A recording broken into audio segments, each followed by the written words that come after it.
friends, welcome back to another vlog. If you're new around here, my name's Hannah. We talk about books, chronic illness and life in Amsterdam. It's another week, a beautiful week actually. Excuse the shadows on my face, but I just don't want to shut up the curtains because the sun is out today. It's bitterly cold, but I'm so glad to see it out. Thank you for comments on the last video about more frequent vlogs. I'm going to try my best to keep them a little bit more casual, I guess, and not feel like I need to finish loads of books in every video. What are we up to this week? We're actually going this afternoon to visit Tom's friend who just had a baby, which I think I showed you that blue and green stripy baby hat the last knitting update, so I'm going to take him that. And Tom made a big curry for them, and that's going to be really lovely. And then knitting wise, I've been doing my commissions. I just finished this adorable baby bonnet. I'm trying to get my grade my sizing for my baby bonnets. This I think is 6 to 12 or 1 to 2, can't remember, but I did it in this amazing chocolate brown and butter yellow. I love it, I think it's so 70s. And then I'm just finishing the ribbing on this like thicker striped lilac and very pale mauve one, and I'm waiting for a bunch of yarn to come in to make all the bonnet agile orders I've had.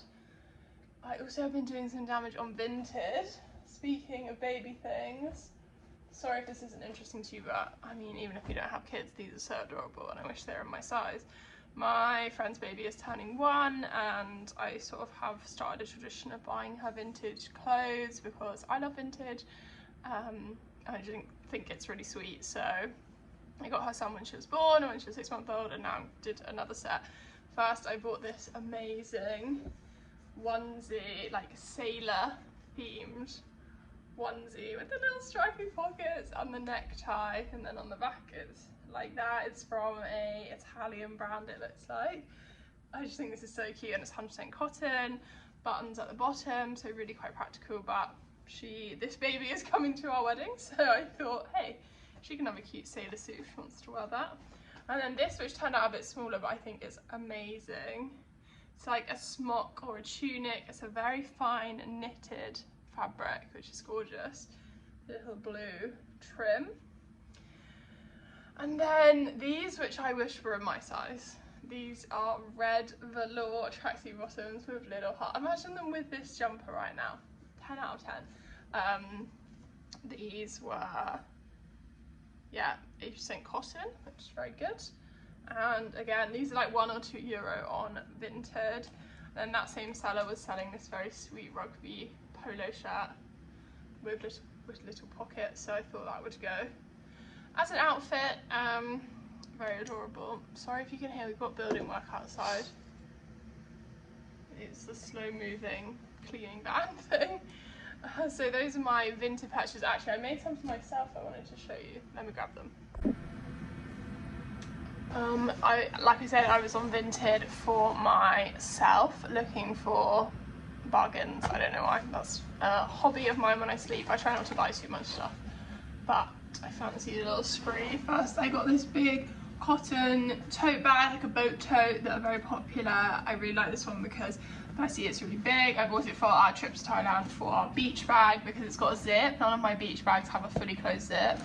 I thought that would be very handy, and I like the leather strap detail. It was €8, which I think is really good. It's in really good nick, and I was thinking maybe when we're away I might get some patches to put on it. I think that could make it really cool. So this is something Tom and I will share. Then I got this really cool rugby shirt. I wanted more comfy stuff for when I want to get changed, but I don't want to feel like I'm wearing clothes, like this jumper for example. I thought this would be a great addition, and I'm having a real red phase. I think this was €10, again in really good nick, nice and baggy. Not really one I can share with Tom because he's not really a red wearer. And I had a bit of a flop because I bought this jumper which I thought was going to be pink, and it's actually, can you see the real colour? It's actually more purple, which is a bummer because I'm really not a purple person, but it was also like €10, and it's LLB and 100% cotton, which is such a good find. I'm really picky about the fibres I wear, especially since I started knitting. I don't buy like polyester stuff because they just get so sweaty and smelly. So 100% cotton was such a steal. So I'm thinking about maybe dyeing this because I feel like if it was like navy blue I would wear it all the time. It's just a simple raglan, but yeah, really bummed about the colour. So those were my Vinted buys recently. Reading wise, I finished Alexandra Tanner's Worry. It didn't get any less silly. I would say it felt a little bit absurd in places, but I really did enjoy the reading experience. It was really, really readable. The sort of book I read just over a couple of days, and I haven't had that momentum in a reading experience in a while. It wasn't very taxing. It was funny in places and witty, but also very sad. Like, the sister relationship in here is really quite toxic, but it has some funny quips. Nothing to write home about, but I did enjoy it. And then last night I started the first chapter of The Unwilding, which I love this cover of, and I matched my nails. Not very seasonally appropriate because this is set in the summer in Italy. We meet Zoe, who is invited to a trip, one of those families that rents a house all summer and people come and go, call me by your name type style, various academics and artists. And Don, who is like the patriarch of the family, he invites Zoe, a young writer that he meets at the British Library for some reason. Can someone tell me, actually, because in this book they call it the London Library, and it's quite obvious that they're referring to the British Library, but is the British Library like a trademark name that they have to pay, you know, certain things you have to pay to put in books? Is the British Library one of them? I just thought that was so strange. It really jarred me, but it's not a big deal. And I think sort of various interpersonal relationship drama is going to take place, and then I believe we skip forward to the future. So it's a long book, it's like 400 pages, but I really am liking the writing so far, and I just saw it on my shelf and thought, I fancied that. So that's The Unwilding. What else is going on in my life? I'm just thinking. I'm feeling quite overwhelmed at the moment, actually, mostly by like communication. And I'll tell you something, I've always been a quick replier. I've always been the person that gets back to people, and I've worked on my relationship with getting frustrated with friends who are shit on their phones. But I feel quite overwhelmed recently by constant communication and just constant, I just feel like my brain feels very noisy, and being like, people needing things from me all the time is feeling quite overwhelming. I'm not really sure what to do about it, except sometimes I just like delete WhatsApp off my home screen and turn off my WhatsApp notifications and then pretend people aren't there, but then you obviously miss stuff, and there's always that frantic panic of like, oh, I didn't reply to someone quick enough and now they're gonna be annoyed at me or whatever, even though I know that's not really the case. But I'm just feeling like, yeah, I want more quiet time, more like insular feeling, instead of constantly feeling like communicating with people and helping people. I love helping people, probably too much. Like, I'm definitely a recovering people pleaser, but I get a lot of joy and sort of satisfaction from helping my friends.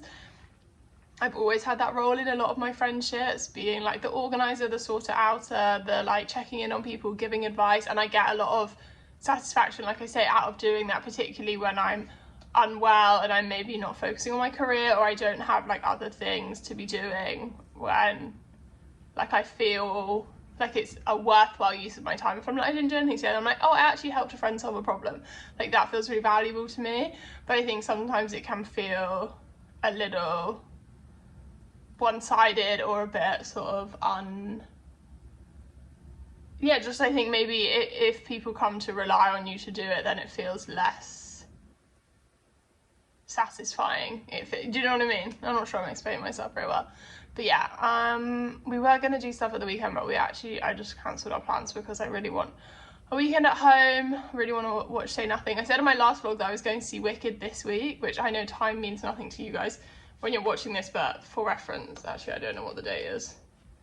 Whatever, then basically Wicked, because Wicked came out in the UK, but we get quite a lot of delay on stuff coming out in the Netherlands, so Wicked's not out till next week. I almost turned up to the cinema yesterday and I was texting my friend like, I'm gonna get pick and mix, and she was like, why? Like, what, why? And I was like, are we not going to the cinema? She's like, it's next week. And I looked on the tickets, I was like, yeah. And I booked it for the first available Thursday, which is next week, so I guess there's just a delay in it coming to Amsterdam, which is fine. So I'm going to see that next week. Maybe it'll be in the vlog, who's to say. There's loads of things I want to see at the cinema at the moment, but I'm trying to bide my energy properly and rest as much as I can. So this weekend, instead of going to the cinema, we're going to watch Say Nothing, the Disney Plus adaptation of Patrick Radden Keefe's new book, so definitely will be reviewing that for you. Just recorded the podcast with Tom yesterday for our Patreon. We sit down every month and do a podcast where we talk about books and culture, and often we unpick sort of like a pop culture moment or an article. We read and talked about an article about adult friendship in our podcast this month, which was really fun. I love to sit and talk to him about it. It's like basically recording the conversations we have over dinner anyway, so that's really good. If you want to join my Patreon, the link is always in the description. And that's about it I have for you. I'm gonna go meet and cuddle a baby, eat some cake with them, and then catch up with you the weekend with some TV reviews maybe.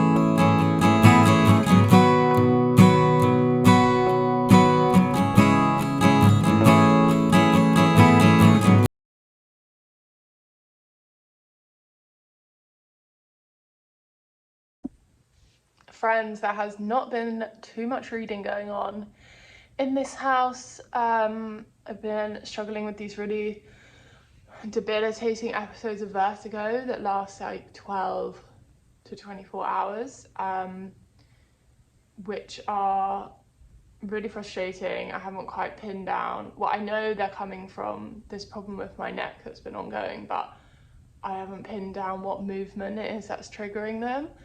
So that's been a lot. I'm really glad I cancelled my weekend plans in advance, the weekend just gone, because I definitely couldn't do anything. But Tom was great as usual. It's so nice to have him, like, he's obviously always been around with his PhD, but he has so much more space, both mentally and like time-wise, because he has definitely for the past year and at various points since PhD worked on weekends. It's really nice for us to be able to like rest together even when I feel really crummy. So that sucks. But this week is a big week because I'm starting a new treatment under my doctor at the like complex pain clinic at the hospital here. I'm really nervous. I don't talk a lot in detail about my healthcare treatments and stuff because I've just had a lot of weird messages in the past. I had one recently of someone trying to diagnose me on Instagram because they thought I didn't know what illnesses I had. It was really strange. And they were pointing to the acne on my face at the time as like how they could work out what condition I had. It was wild. So anyway, yeah, but I'm starting a new treatment. It's kind of experimental, but I'm excited. I really like this doctor and I feel like I trust him, but it does take a lot of energy because it's like 6 hours at the hospital, like a full day once a month. So yeah, that's a big undertaking, and I just hope it, you know, is useful to me and gives me some sense of quality of life back, so that it's not connected to the vertigo. I haven't thought about what I'm doing about that. This is for ongoing issues. So I'm doing that this week, which is definitely like when I have appointments upcoming or things like new treatment or starting new medication, like it definitely takes a lot of my brain space thinking about it, that anxiety of it. So yeah, that's Thursday, which is tomorrow. Last night I went out to dinner with a friend just like up the road at the pub, which was really nice to catch up. Lots of our friends here are couples, which is great, and I love hanging out with them, but it's really nice to have a couple now of like individual friendships with girlfriends, which I really love and miss, because that's like such a comforting form of friendship to me. So that was really fun. We just got dinner and chatted, had a creme brulee, had a ginger tea. It was really nice. And we often swap books, so we brought back some books to one another. She returned to me Something About Her by Clementine Taylor. This is a beautiful queer love story. Very earnest, very sweet, like two women at university discovering their queerness and their sexuality and their relationship to one another. She really enjoyed that. And then I lent her The History of My Sexuality by Toby Lapmaker, which is a book translated from the Dutch about, again, a young queer person in Amsterdam working out what they want to do about their relationship status and their sexuality. It's funny, I think we both said the bit we enjoyed the most was that it's set in Amsterdam and it has some really funny quips about the city, so that one. And then she lent me Couplets by Maggie Milner, which I've wanted to read for ages, and I can never justify the price of buying it because it's such a thin book, and I think in the bookstore, maybe it's out on paperback now, but at the time it was like €24. So I'm really glad to have borrowed this. I think it's an extended prose poem, rhyming couplets with disarming frankness and an exploration of obsession, gender identity and sexual experiment. So really looking forward to reading that one. I did, however, when I was really unwell the past few days, been listening to some audiobooks. I still haven't finished The Impoosier because that's not the kind of audiobook I'm going to be listening to when I'm really poorly. It takes too much concentration. So I decided to seek some comfort and I started Nigel Slater's latest book on audio. If you're not from the UK or not a cooking person, Nigel Slater is a very beloved British cook, like a home cook, not like a fancy chef. He's just like always had programs on TV. My mum loves him. He's definitely a mainstay in British cooking culture alongside Nigella, I would say. And his new book is, I forget what it's called.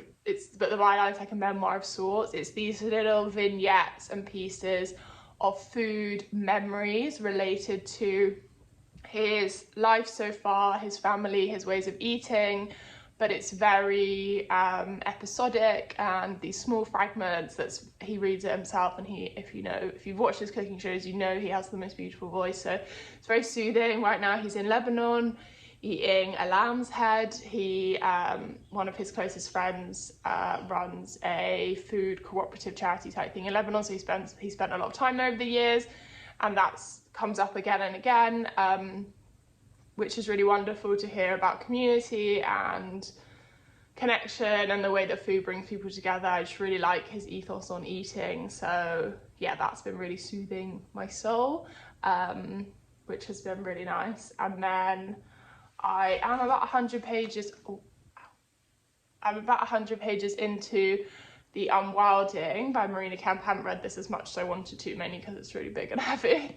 But I am really enjoying this. The setup of this reminds me of Swimming Home by Deborah Levy. So we have this like famed author who resides in this house in Sicily every summer, and he invites various young people to come and stay alongside his family and family friends and academics and musicians, very like bourgeoisie summer vibe. And Zoe, the young writer we are hearing from, is invited for the first time. We get perspectives from her and then from one of his youngest children, and there's a lot of interpersonal family dynamics going on, affairs and divorces and heartbreak and complication, but it's all very like sweaty and sultry. And I think we're quite soon going to pass forward into the future because something happens. It's constantly been referred to as this is like the last summer they spent in Sicily, even though they've been going all their life. So something occurs that we're not too sure of yet, and then we hear Zoe reflect on that.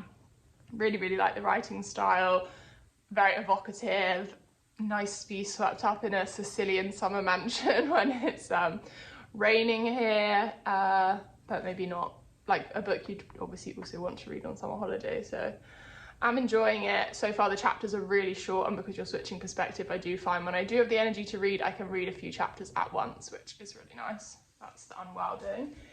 Knitting wise, I'm stressed because I'm awaiting 3 different yarn orders for all my custom bonnets. I have 8 bonnets to make before we leave for Christmas. I've closed my orders now just because I thought that's a little much, but they will reopen in January. And lots of you messaged me from watching the last video to say like that you can't wait to order one in the future, and a few people ordered, so thank you for that.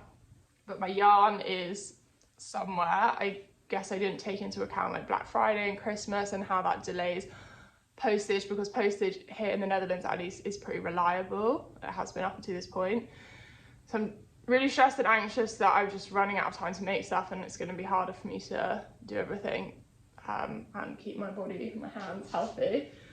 But to distract myself, I started, and like, do I even have anything to show you? I started the Archer beanie by Sarah Nordland. I'll show you the picture. I'm obsessed with this pattern. I love the way these kinds of hats look. I think they look so chic, so expensive, so shop bought, and I really liked that. But it was on 3.5mm needles, not 3mm needles, I think, the original pattern.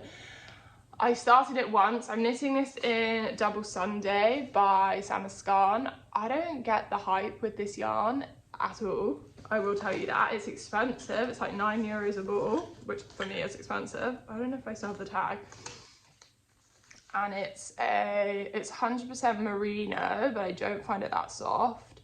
It's 50 to 108, it's non-superwash, but so I started knitting this in a single strand, which I saw someone on, it's not a suggested yarn in the pattern, but I saw someone on Instagram and on the Ravelry projects who had knit it in a single strand on 3.5, because this is a 3.5 to 4mm suggested gauge on the yarn.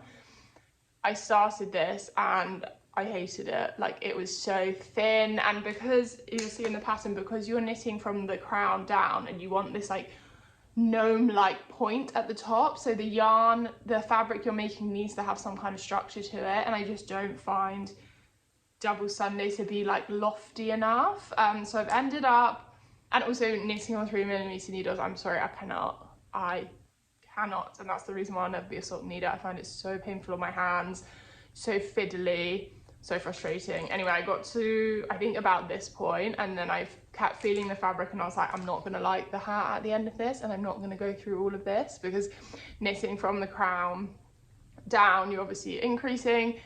It's not complicated, but it takes a while to get into the pattern, and I was like, I'm not gonna do all the hard work, get to the main area of the hat and realize I hate it. So I gave up, unwound all of it, started again, holding it double on 3.75mm needles, mostly because I can't find my 4mm needles anywhere. I need a better needle organizing system. I'm always losing and rebuying. And yeah, I decided to hold the yarn double, which is going to make it a really expensive hat, because I'm going to have to buy another ball of yarn. So this making this like a €20 hat, more than that maybe. So yeah, all in all, like, not in love, but I really want the finished product, which is why I'm persevering. Can you see? Don't look at all my mistakes, but you basically start from here with a cast on. I found a really good cast on video that I really liked from this Australian lady if you struggle with disappearing or circular cast on. And you start growing the rib out of the, wow, brain fog, out of the center. Yeah, I think I realized knitting this that I just really love not a bulky hat, but like a 5mm hat, and I like if I'm gonna make accessories, I want the gauge to be really tight and really lofty and sort of held together. Like I like to knit, like a lot of hats I make, I knit in Nepal held double on a 5, which is really quite a thick fabric, and that's what I want in a hat, unless I'm knitting a mohair hat. But yeah, I'm just not sold on the thin hat thing. So we'll see how this one comes out, and I think what I'll probably do next time if I make this pattern again is that I will just make it on bigger needles with bigger yarn and knit a smaller size, so then I can kind of shimmy the pattern around, but unsure. I haven't started anything else because I'm waiting, like I said, for bonnet materials to arise.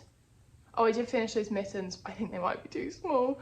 I aggressively blocked them, and they're in the bathroom under the radiator. Hopefully I'll be able to show you those tomorrow.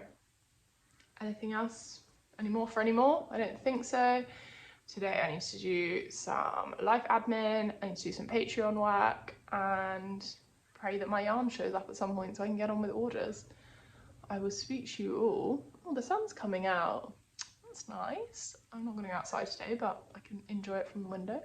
I'll speak to you probably towards the end of the week, post my new treatment, if all goes well and I'm alive to talk to you.